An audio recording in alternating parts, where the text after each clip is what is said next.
The fabrics I received were definitely a surprise. I was afraid I was gonna get an interesting color, and I did. And I feel like that's one of my biggest challenges is to work with a color that's not exactly my favorite. The original fabric I received was like a green linen with a green lace, and then we were allowed to come back and pick up a second piece.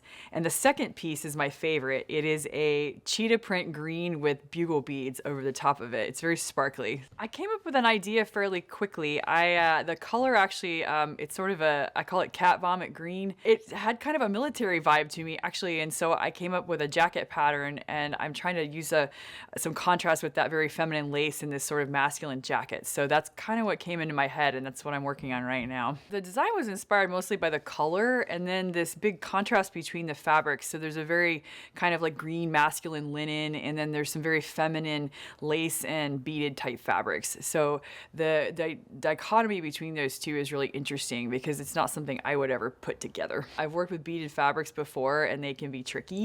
And also this linen doesn't have any stretch in it. So it's going to be interesting to make a fitted garment out of that. It's going to have to be perfect.